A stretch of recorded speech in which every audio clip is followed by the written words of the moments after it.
దేవుని స్తోత్రాలు, అందరికి వందనాలు. అందులో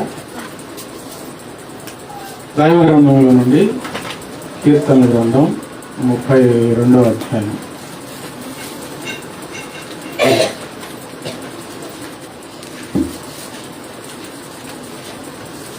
వీలైనంత వరకు ప్రతి క్రమ కూడికకు రావడానికి ప్రయత్నం చేయండి.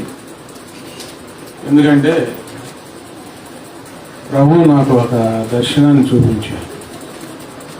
తలుపులు మూయబడుతున్నాయి. నేను కంగారుగా లేచాను.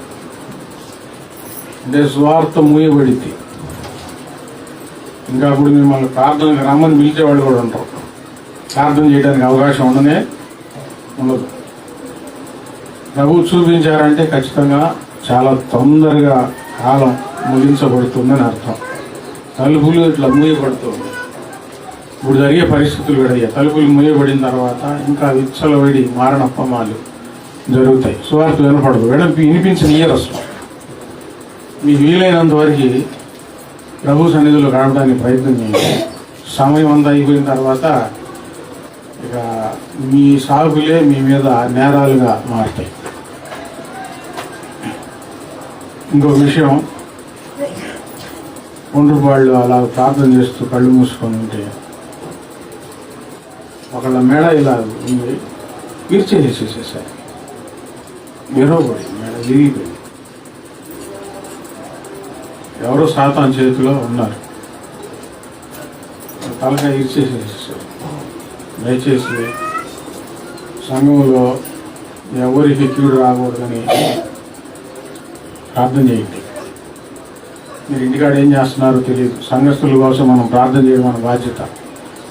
ప్రతి ప్రార్థనలో అకాల మరణాలు, అకాల కీడులు, సాతాను చేతులు ఎవరు పడకూడదని ప్రతి ప్రార్థనలో గుర్తు చేస్తూ ఉన్నాను. మీ మటుకు మీరు ప్రార్థన చేయండి. మీ మటుకు మీరు జాగ్రత్తగా ఉండండి. సాతాను దేనికి ప్రేరేపిస్తే దానికి లోబడితే భయంకరమైన పరిణామాలు వచ్చి దేవునికి దూరం అయిపోతారు. ఈ విషయం ప్రార్థన చేయండి. 32వ కీర్తన 8వ వచనంలో నీకు ఉపదేశం చేసేదను, నీవు నడవవలసిన మార్గం నీకు బోధించేదను, నీ మీద దృష్టి ఉంచి నీకు ఆలోచన చెప్పేదను. రాత్రి ఈ వాక్యం కొంతమంది విన్నారు. అయినా మరలా దేవుడు కొత్త సంగతులు మరలా ఇస్తారు. అందరూ లేరుగా రాత్రి, మీ కొరకు కూడా. ఈ జీవితం చాలా చిన్నది, చాలా గొప్పది. ఇది ఒక ప్రయాణం. ఒక చోట స్థిరంగా ఉండేది మాత్రం కాదు. ఈ జీవిత ప్రయాణం ఓ చోట ప్రారంభించబడి మరో చోట ముగించబడుతుంది. ఎక్కడ ప్రారంభించబడుతుంది? పుట్టుకతో ప్రారంభించబడుతుంది. ఎక్కడ ముగించబడుతుంది? చావు, మరణంతో ముగించబడుతుంది. ఈ ప్రయాణంలో ఈ దరి నుంచి ఆ దరికి చేరాలి అని అంటే మంచి సహకారం మనకు అవసరం. మంచి సలహాలు చెప్పేవాళ్ళు, అనుభవజ్ఞులు మనకు అవసరం. మనుషుల సలహాలు, మనుషుల సహకారాలు ఎంత మాత్రం ఉంటాయో తెలియదులే, కానీ దేవుడు అంటున్నాడు,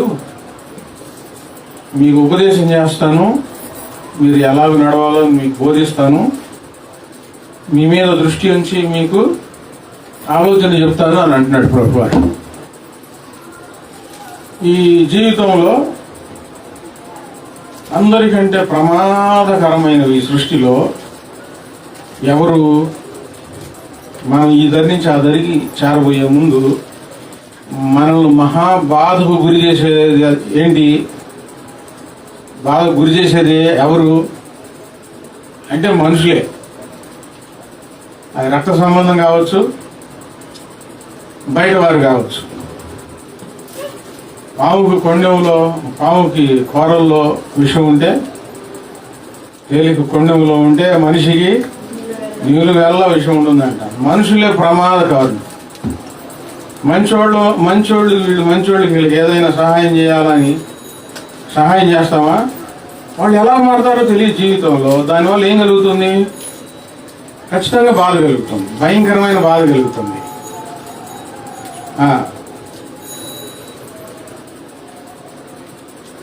ఈ చేతులతో ఎంతో మంది సహాయం చేసి పెద్ద శత్రువుని అయిపోయాను.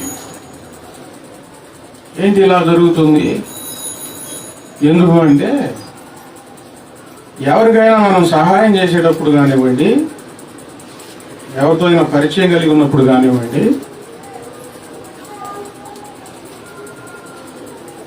గుణం ఎరిగి సహాయం చేయాలి, మనసు ఎరిగి దానం చేయాలి. పావుకు పాలు పోసామనుకోండి, అది మనల్నే కాటేస్తుంది. అప్పుడేం జరుగుతుంది? మనకే బాధ కలుగుతుంది, చావు వస్తుంది. తెలియక, ఆలోచన లేక మనం ముందుకు వెళ్ళినప్పుడు ఇలాంటి పరిస్థితులు మనకు ఎదురవుతాయి, భయంకరమైన పరిస్థితులు ఎదురవుతాయి. అందుకని దేవుడు చక్కగా వాక్యంలో రాయించాడు. దేవుని ఎరగని వారైతే ఎలా పడితే అలా కొనసాగుతూ ఉంటారు. ఇప్పుడు మనం దేవుని గుర్తెరిగాం, దేవుని దగ్గరికి వచ్చాం. ఆయన ఎవరు? మాట్లాడే దేవుడు, మంచి చేసే దేవుడు, సహాయం చేసే దేవుడు, సలహా చెప్పే దేవుడు, నడిపించే దేవుడు, ఉపదేశం చేసే దేవుడు. ఈ అనుభవాలు మీరు ఎంతో మంది సంపాదించుకున్నారు. మనం ఓటములకు కారణం, మన బాధకు కారణం ఏంటంటే తెలివి తక్కువతనం. పక్కన మనిషి ఎలాంటి వాడు మనకు తెలియక చేసే సహాయం ఏమవుతుందంటే విషపూరితంగా మారిపోతుంది. ఇప్పుడు ఒక అతనికి మా ఇంట్లో పెట్టుకొని అన్నం పెట్టి బైబిల్ కాలేజీకి పంపించి వాళ్ళ ఇంట్లో వాళ్ళ అమ్మకి చాలా సహాయం చేసి, ఎవరు చేయరు. అప్పుడు ఎయిడ్స్ రోగం, సెలైన్ పెట్టమంటే ఎవరు రాలేదు. నేను వెళ్ళి సెలైన్ పెట్టా. నాకు కొంచెం భయం వేసింది, ఆమె రక్తం తాగాను కదా, నాకు కూడా ఎయిడ్స్ వచ్చిందేమో అని. దేవుడు మహిమ కంచె వేసి ఉంచాడు, ఏమి రాలేదు. ఈ సంగతులన్నీ మర్చిపోయాడు, వాళ్ళు ఎవరో తెలియదు అన్నట్టుగా ఉంటున్నాడు. ఇప్పుడు పెద్ద మందిరం కట్టుకున్నాడు, మందిరం కట్టుకొని పెద్ద సేవ చేస్తున్నాడు. నేను అది చూసి సంతోషంగా ఉన్నాను. ఒకసారి వెళ్ళాను అక్కడికి, నేను వచ్చానని తనకు చెప్పొద్దని అన్నాడు. రోడ్డు మీదే ఉన్నాను, రోడ్డు మీద నుంచి బయటకు వచ్చేసేసాను. బాధ కలుగుతుంది అవి గుర్తు తెచ్చుకుంటే. ఒక మనిషి విషయం కొన్ని సంఘటనలు చెబుతా ఉన్నాను. ఈ జీవితంలో ఎప్పుడు ఏం జరుగుతుందో తెలియదండి. ప్రతిసారి మనకు విజయం కలుగుతూ, సంతోషం కలుగుతూ, క్షేమంగా కొనసాగాలి అని అంటే దేవుని ఆలోచన మనకు అవసరం. అవతల మనిషి ఇట్టివాడు, ఇలాంటి వాడు, ఇలాంటి మనిషి, ఇది చేస్తారు, జాగ్రత్త అని ఆయన చెబుతాడు. అప్పుడు మనం ఏం చెయ్యం, ముందుకు వాళ్ళకి ఏదైనా చేయడానికి మనసు ఒప్పదు. అమాయకత్వం, అజ్ఞానం, తెలివి తక్కువతనం మనం బాధల్లో ముంచేస్తుంది, ఓటమి పాలు చేస్తుంది, అవమానాలు తెచ్చి పెడతా ఉంటాయి జీవితంలో. ఇప్పుడు మనం ఆత్మీయ జీవితంలోకి వచ్చాం. ఈ ఆత్మీయ జీవితంలో బాప్తిస్మం కాడించి యేసుని చేరే వరకు మన ప్రయాణం ఉందండి, ఆత్మీయ ప్రయాణం. అంతకంటే మహా పోరాటాలతో కూడినది. దేవుని నమ్మకం ముందు కంటే ఇప్పుడు దేవుని నమ్మిన తర్వాత పోరాటాలతో కూడుకున్నది. ఈ ఆత్మీయ ప్రయాణంలో జీవితంలోనే దేవుని నమ్మకం ఉంది, జాగ్రత్తగా ఉండాలి. ఈ ఆత్మీయ జీవితంలో ఇంకా జాగ్రత్తగా ఉండాలి. ఆత్మీయ జీవితం అంటే తెల్లని వస్త్రం అండి. ఈ తెల్లని వస్త్రాలతో లోకంలో వెళ్ళేటప్పుడు లోకమంతా ఏంటి? మురికిమయం. వర్షం పడుతున్నప్పుడు బురదలో తెల్లని వస్త్రాలు వేసుకొని మనం నడుస్తూ ఉంటే ఇంత చుక్కైనా పైన పడుతుంది. పడకుండా ఉంటుందా? పైన పడుతుంది. వెళ్లకుండా ఉండడం మంచిది. మనకి చాలా జాగ్రత్తగా నడవాలి. యేసుప్రభు వారు కూడా ఆయన బోధనలలో పలుమార్లు మీరు జాగ్రత్త, మీరు జాగ్రత్త, మీరు జాగ్రత్తగా ఉండండి అని చెప్తూ మనుషులతో కూడా మీరు జాగ్రత్తగా ఉండండి అని చెప్పారు. ఎంత జాగ్రత్తగా ఉండాలి ఆత్మీయ జీవితంలో? కొంచెం ఏమరిపాటు, కొంచెం నిర్లక్ష్యం, అశ్రద్ధ మహా విపరీతమైన భయంకరమైన ప్రమాదాలకు దారి తీస్తాయి. ఆత్మీయ జీవితం మీద ఒకడు కన్ను వేసి ఉంచుతాడు ఎప్పుడు. ఎవరు? ఏదో ఒక విధంగా ఆర్పివేసేసేయాలి, ఏదో ఒక విధంగా లాగేయాలి బయటికి, ఏదో ఒక విధంగా కూల్చివేయాలి, కోటగూడలు కూల్చివేసేసేయాలి, వీళ్ళ ప్రార్థనా జీవితాన్ని కూల్చివేయాలి, వీళ్ళ నమ్మకాన్ని కూల్చివేయాలి, వీళ్ళ విశ్వాసాన్ని కూల్చివేసేసేయాలి, వీళ్ళ పరిశుద్ధతను పాడు చేయాలని కాల్చుకొని కూర్చొని ఉంటాడు సాతాను గాడు. ఎంత జాగ్రత్తగా ఉండాలి, ఎంత మెరుగుగా ఉండాలి. వారం వారం ప్రార్థనలు దేనికి? వారంలో 3 సార్లు ప్రార్థనలు దేనికి? అవసరమైతే రోజు ప్రార్థనలు దేనికి? చాలా జాగ్రత్త కోసం. ఈ దరి నుంచి యేసయ్యను చేరే వరకు ఎన్నో రకాలైన పోరాటాలు వస్తాయి. ఈ పోరాటాలు విజయం కలగాలంటే యేసయ్య ఉపదేశం మనకు అవసరం. నీవు నడవలసిన మార్గము నేను నీకు బోధిస్తానన్నాడు ఆయన. ఎట్లా నడవాలో మనకు తెలియదు. వాక్యం విని మనం నడవాలి, వాక్యం నేర్చుకొని మనం నడవాలి, వాక్య ప్రకారం నడవాలి అని నేను చెప్తాను నీకు అని అంటున్నాడు ఆయన. నువ్వు నడవలసిన మార్గం నేను నీకు బోధిస్తాను. నీ మీద దృష్టి ఉంచి నీకు ఆలోచన చెప్తాను. నీ మీద దృష్టి పెట్టి పెద్ద పెద్దవాళ్ళు గొప్పవాళ్ళు వాళ్ళకు అవసరమైతే మన మీద దృష్టి పెడతారు. ఇప్పుడు నా డబ్బులు అవసరమైంది అనుకోండి, ఎవరిస్తారో వాళ్ళ మీద దృష్టి పోయి ఎవరి సంగతైనా అంతే. కానీ దేవుడు మన స్థితిని చూడకుండా నీ మీద దృష్టి మించి నీకు ఆలోచన చెప్తాను, నేను నడిపిస్తాను అని అంటున్నాడండి. ఏం చేయాలి చెప్పండి? ఏం చేయాలి? నేను ఉపదేశం చెప్తాను, నువ్వు ఏ మార్గంలో నడవాలో నేను నీకు బోధిస్తాను, నీ మీద దృష్టి ఉంచి నీకు ఆలోచన చెప్తాను. ఇప్పుడు ఏం చేయాలి? ఆయన ఉపదేశం వినాలి. ఆయన ఏ మార్గంలో నడిపిస్తే ఆ మార్గంలో నడవాలి. ఆయన ఏం చెప్తున్నాడో ఆలకించి ఆలోచనను పట్టుకోవాలి, ఆ ఆలోచన ప్రకారం వెళ్ళాలి. వాక్యంలో సామెతల గ్రంథంలో ఒకని ఎదుట సరైనదిగా కనబడు మార్గము కలదు. వినండి, ఏ మార్గం చెప్పండి? ఏ మార్గం? ఒకని ఎదుట సరైనదిగా కనబడు మార్గము కలదు, తుదకది మరణానికి దారి తీయను. తుదకది మరణానికి దారి తీయను.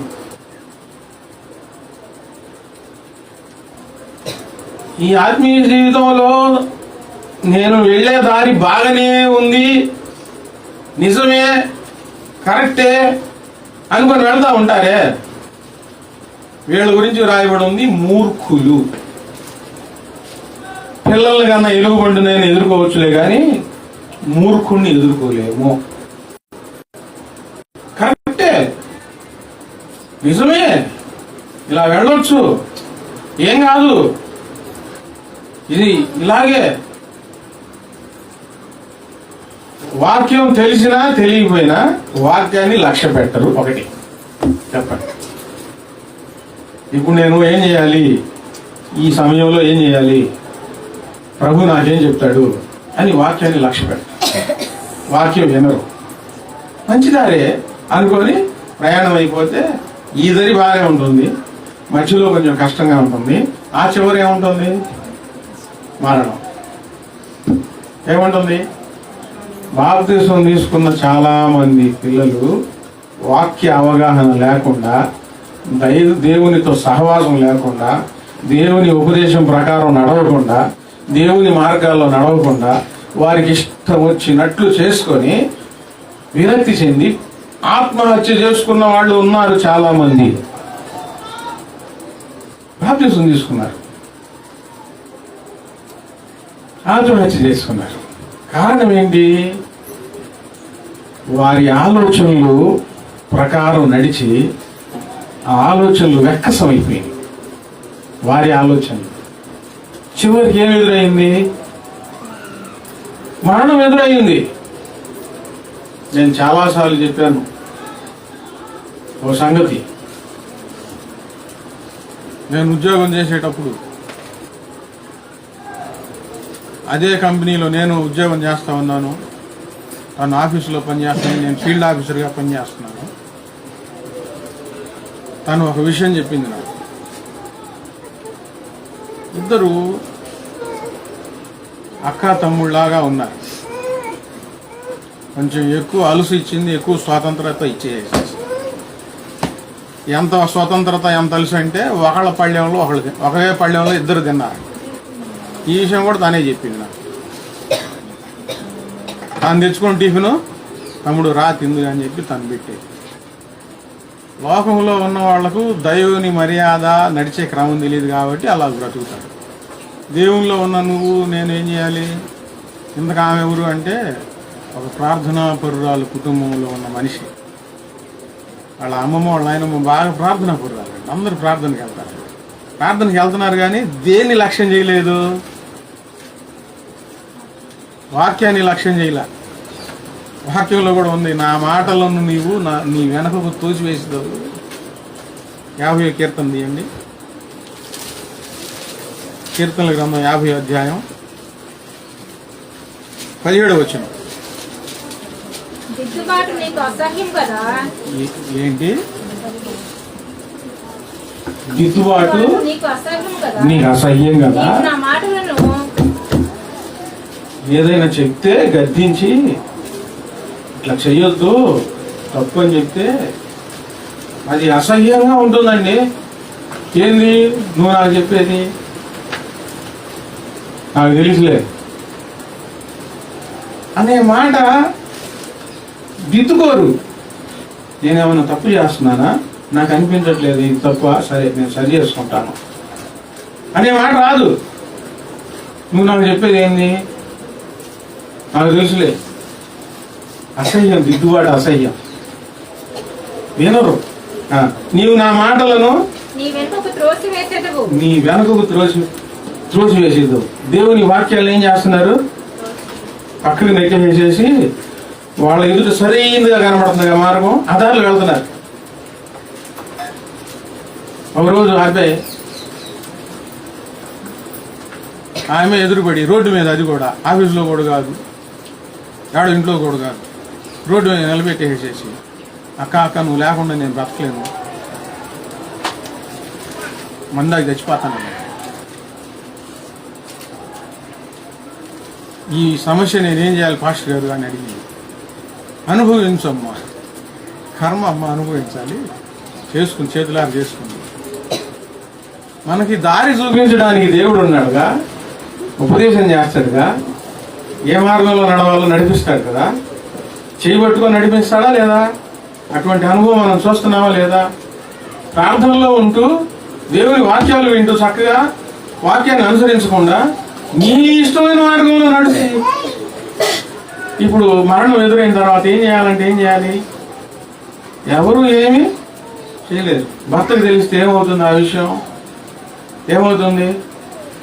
ఆయనన్నా చచ్చిపోతాడు, ఏమన్నా తమ్ముతాడు. భర్త భార్య మధ్యలో జరిగే విషయాలు మరణంతో కూడుకున్నవి, సామాన్యమైనవి కాదు. దేవుడు కూడా అందుకు ఒప్పుకోడు. అసలు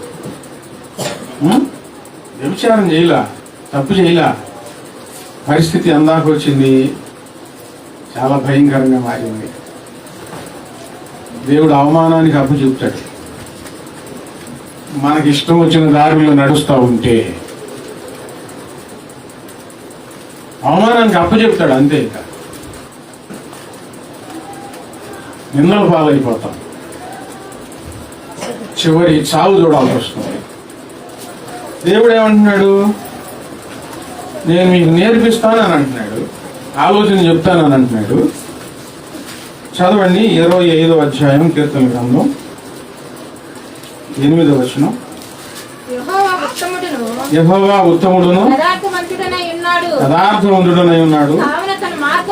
కావున తన మార్గమును గూర్చి ఆయన పాపులకు ఉపదేశించును. న్యాయ విధులను బట్టి ఆయన దీనులను నడిపించును. తన మార్గమును దీనులకు నేర్పును. దేవుడు ఉత్తముడు, యథార్థవంతుడు. మీరే నేర్చుకోండి, మీరే నడవండి అనేవాడు కాదు. మనకు తెలియదు కాబట్టి ఇలాగ నడవాలి, ఇలాగ జీవించాలి అని చక్కగా చెప్పేవాడు ఆయన. ప్రార్థనకు వస్తే ఎట్లా నడవాలో మాకు తెలియదు కదండి అని చాలా మంది ఆగిపోయేవాళ్ళు ఉన్నారు. ఆగారు కూడా, నాతో చెప్పారు కూడా. దేవుడు నడిపిస్తాడు, దేవుడు ఉపదేశం చెప్తాడు. మనకు తెలియదు కాబట్టి ఆయన నేర్పిస్తాడు. ఆయన ఉత్తముడు, యథార్థవంతుడు, దాచిపెట్టుకునేవాడు కాదు, మంచివాడు.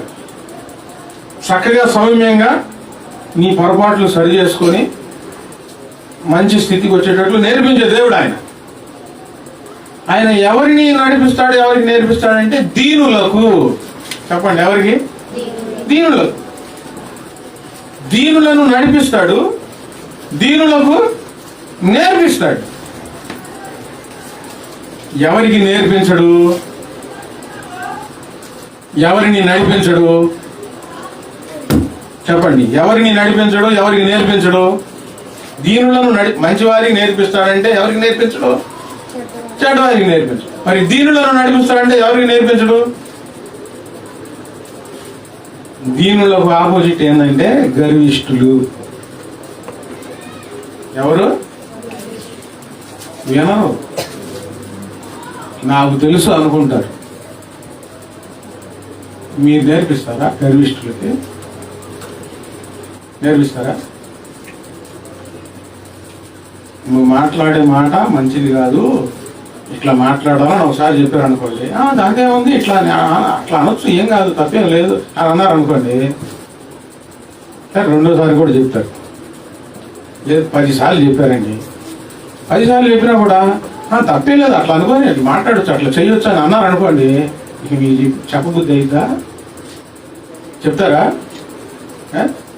ఒకసారి చెప్పారు, వినలేదు అనుకోండి, రెండోసారి చెప్పబుద్ధి అయిద్దా? దీనులకు అంటే భయభక్తులు కలిగి, అయ్యా నాకు తెలియదు ఎలా నడవాలో, నీలో నాకు నేర్పించు స్వామి, నేను నేర్చుకుంటాను, నా పొరపాట్లు నాకు తెలియజేయను ఆయన అని ప్రార్థన చేసుకొని ఆయన ఉపదేశించేటప్పుడు జాగ్రత్తగా విని, ఓహో నాది పలానా పొరపాటు, అలా మాట్లాడకూడదు అనుకుంటా, సరే ఇక నుంచి నేను మాట్లాడను. కొంతమంది సమాధానం ఎలా చెప్తారంటే,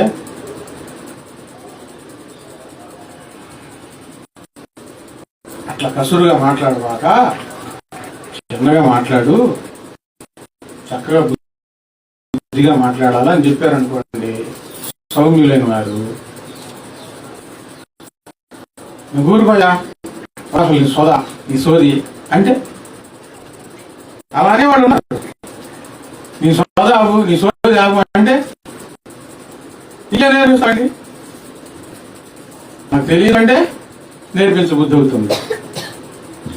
దేవుని దగ్గర దేవుడు చాలా గొప్పవాడు. అసలు ఆయనే మనకు ఆధారం. ఆయన సృష్టికర్త, మన కోసం ప్రాణం పెట్టిన దేవుడు, రక్తం కాచిన దేవుడు, అంటే ఆయన ప్రేమామయుడు, మనల్ని ప్రేమించిన దేవుడు. ఆయన దగ్గర మనుషులమైన మనం, దుమ్ము ధూళిమైన మనం ఎంత తగ్గించుకోవాలి, ఎంత వినయము విధేయతలు చూపించాలి, ఎంత అణిగి ఉండాలి చెప్పండి. తెలుసా? మనకేమన్నా తెలుసా? ప్రతిరోజు ఆయన పాదాల దగ్గర కూర్చొని మనం నేర్చుకోవాల్సిన పాఠాలు ఎన్నో ఉన్నాయి.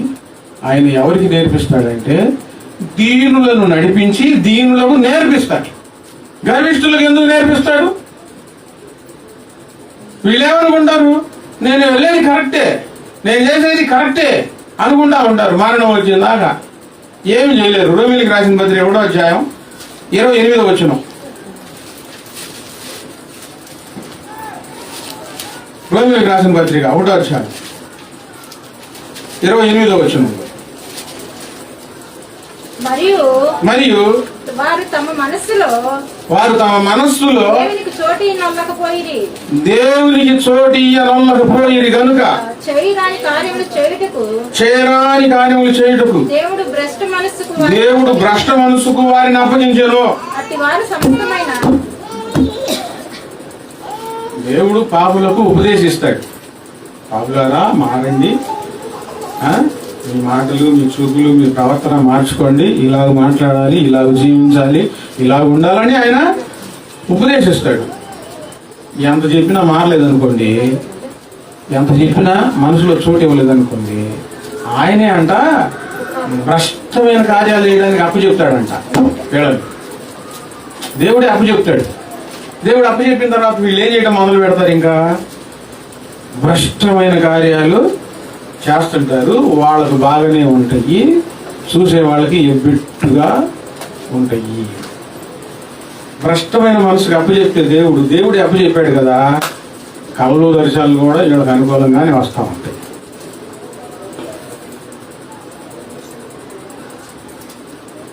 ఎందుకు? ముందు నేను చెప్తే వినలేదు కనుక నువ్వు ఇలాగే చదువు, అలాగే పడుకొని చెయ్యి, నువ్వు రేపు ఇవన్నీ ఇవ్వతున్నావు. దేవుడు చూపిస్తాడు, ఆ దేవుడు నాకు చూపించాడు, అందుకని నా పని చేస్తాడు. ఏంది ఇలా చేశావంటే దేవుడు నాకు ముందే చూపించాడు. దేవుడు భ్రష్ట మనసుకు అప్పచెప్పాడు. ఇక వీడి జీవితంలో దేవునికి మనసులో చోటు లేదు. ఏ పనులు జరుగుతున్నాయి? పిచ్చి పనులు జరుగుతున్నాయి, పిచ్చి మాటలు వస్తున్నాయి. దేవుని నడిపింపు లేదు, దేవుడికి నేర్పి తలుచుకోలేదు, మీ ఇష్టం వచ్చినట్టు బ్రతకండి అని ఆయనే అప్పచెప్పాడు. నేను మొత్తుకొని చాలా దగ్గరగా, చాలా కఠినమైన మాటలు, మన దేవుని దగ్గర మనం ఇలా ఉండాలి, ఇలా నవ్వాలి, ఇలా మాట్లాడాలంటే పాస్టర్ గారు ఏంటి అట్లా చెబుతాడు?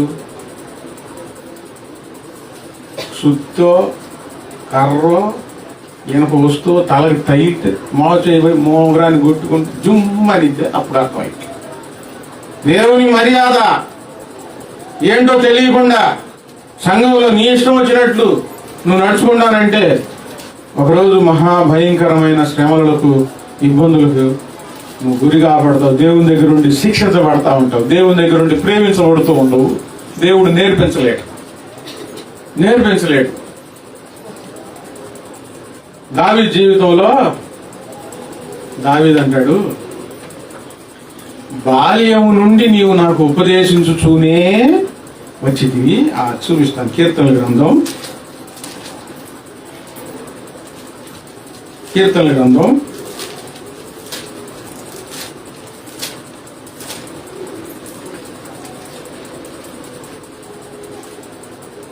71వ అధ్యాయం 17వ వచనం.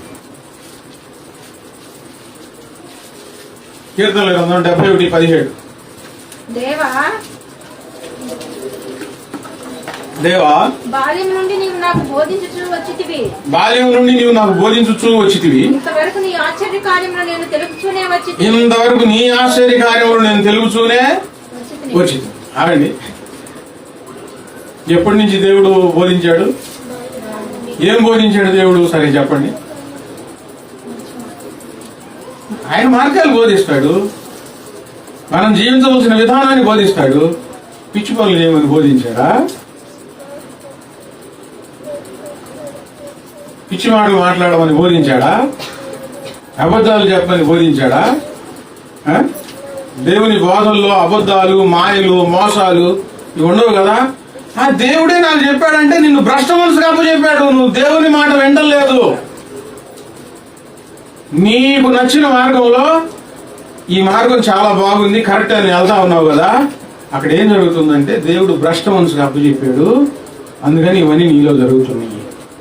దావీదు ఏం చేశాడు? చిన్నప్పటి నుంచి ఆయన బోధ విన్నాడండి. ఎప్పటి నుంచి? చిన్నప్పటి నుంచి దేవుని బోధ వినాలంటే ఏం చేయాలి? దేవుని ఉపదేశం వినాలంటే ఏం చేయాలి? దేవుని పాదాల దగ్గరికి వెళ్ళాలిగా. ఎప్పటి నుంచి విన్నాడు? బాల్యం నుంచి. ప్రతిరోజు వినాలిగా. వెళ్ళి పనికి రాని పనులు చేసుకుంటా కూర్చొని ఉంటే దేవుడు మీకు ఎలా బోధిస్తాడు? పనికి రాని విషయాలు పాలిభాగం అవుతా ఉంటే దేవుడు మీతో ఎలా మాట్లాడతాడు, ఎలా చెప్తాడు, మీకు ఏం చెప్తాడా?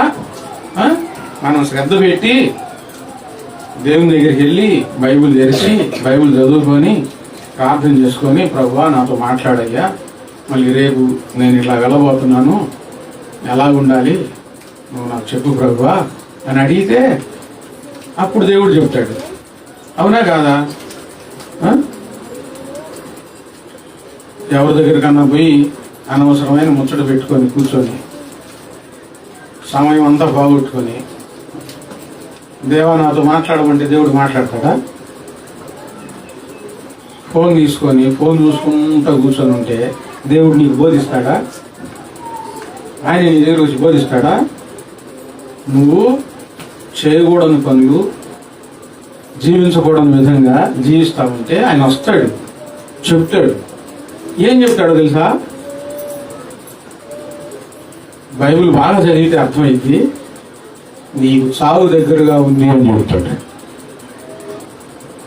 ఫలానా వాళ్ళతో ఇలాగుండు, రేపు నిన్ను ఆశీర్వదించబోతున్నాను, ఈ మార్గంలో వెళ్ళు, నీకు జయం కలిగిద్ది అని చెప్పడు. ఆయనే వస్తాడు. ఏం చెప్తాడు? నీకు చావు రాబోతుంది, నీకు అవమానం రాబోతుంది, నీకు శాపం రాబోతుంది, నీ కష్టాలు రాబోతుంది, ఈ మాట చెప్తాడు. ఒకసారి నేను ప్రార్థన చేసుకుంటా కొన్ని సమస్యల్లో ఉంది, ఎక్కువ ప్రార్థన చేయలేక అలాగే వరి తింటున్నాను, నిద్రపోతున్నాను. ప్రార్థన చేసుకుంటున్నా, తక్కువ ప్రార్థన, వరి తింటాం, నిద్రపోవడం. చాలా సంవత్సరాలు అయింది. నేను చాప మీద వండుకొని ఉన్నాను, చాప కింద నీళ్ళు వస్తున్నాయి. నేను దేవుని దగ్గరికి వెళ్ళా, దేవుడు నా దగ్గరికి వచ్చాడు. ఏం చెప్పాడు? అయ్యా సోమరిపోతా, నీ చాప కింద నీళ్ళు వస్తున్నాయి అని అన్నాడు. నేను ఉలిక్కిపడి ఇస్తే నేను చాప కింద లేదు, చెక్క మీద ఉన్నా. చెక్క మీద ఉన్నాను కదా, చాప లేదు కదా అనుకొని మళ్ళీ కొనుక్కుంటే అదే కళ దర్శనం నా గుండెల్లో మేలాడుతుంది, గుండె కొట్టుకుంటాం. ఇక చిన్నగా మొదలైంది నాకు టార్చర్. అటు పరిగెత్తి ఇటు పరిగెత్తి, వాళ్ళు ఒకటని వీళ్ళు ఒకటని. నేను దేవుని దగ్గరికి వెళ్ళిన దాకా ఎక్కువైపోయింది, బాధలు ఎక్కువైపోయింది. సంపాదన వస్తుంది, దేవుడు ఒక చేతుల్లో వెళ్ళిపోతుంది. మళ్ళీ దేవుని దగ్గరికి వెళ్ళి ప్రభా తీసేయ్యా తీసేయ్యా అని చాలా రోజులు ప్రార్థన చేసుకుంటే చిన్నగా సాగు మళ్ళా వెళ్ళిపోయింది. వెళ్ళకుండా ఉన్నట్టయితే, నేను దేవుని దగ్గరికి వెళ్ళకుండా ఉన్నట్లయితే ఎందుకు వచ్చినాయి ఆ ప్రమాదాలని మరలా అవి సరి చేసుకుంటా, ఎవరితో ఎట్లా మాట్లాడాలో, ఎంతవరకు ఉండాలో, ఎవరిని ఎంతవరకు ఉంచాలో జాగ్రత్తగా ఉంటే మళ్ళీ క్షేమం అనుగ్రహించాడు. ఈ చాలా సంవత్సరాలు అయింది సరి. అప్పుడు ఇక్కడికి వచ్చానో లేదు గుర్తురాలేదు. నువ్వు దేవుని దగ్గరికి వెళ్ళి కూర్చొని బతిలాడుతా ఉంటే ఆయన నీకు ఆయన మార్గాల గురించి బోధిస్తాడు. ఆయన నీకు చెప్తాడా? నువ్వు వెళ్ళకపోతే ఆయన వచ్చాడు అనుకోని చెప్పండి, ఏమన్నాయి? డేంజర్ విషయాలు ఉన్నాయి. నువ్వు వెళ్ళి నేర్చుకుంటే త్వరగా చెప్పండి, త్వరగా నువ్వు వెళ్ళి నేర్చుకుంటే దేవుని దగ్గర మంచి విషయాలు, శుభవచనాలు. ఇలా అన్నాడు, ఇలా జీవించు. దేవుడు ఏదైనా దారి చూపించి నడిపించగలిగితే అందులో ప్రమాదం లేదు, అందులో నష్టం ఉండదు, సంతోషమే, జయమే, నిబ్బరం, ధైర్యం, విజయం, ఉత్సాహం ఇవన్నీ వస్తాయి. ఆయన ఉపదేశం చేస్తానంటున్నాడు, ఆయన మార్గాల్లో బోధిస్తానంటున్నాడు, దృష్టి పెట్టి ఆలోచన చెప్తానంటున్నాడు. ఎవరికి నేర్పిస్తాడంటే దీనులకు నేర్పిస్తాడు. ఎవరికి బోధిస్తాడంటే ఆయన దగ్గరికి వెళ్ళి కూర్చొని అడిగే వారికి ఆయన తన మార్గాల గురించి చెప్తాడు. నువ్వు వెళ్ళకుండా ఏం చేయకుండా ఈరోజు ఈ ఆత్మీయ ప్రయాణంలో మన జీవితంలో, ఈ ఆత్మీయ జీవితంలో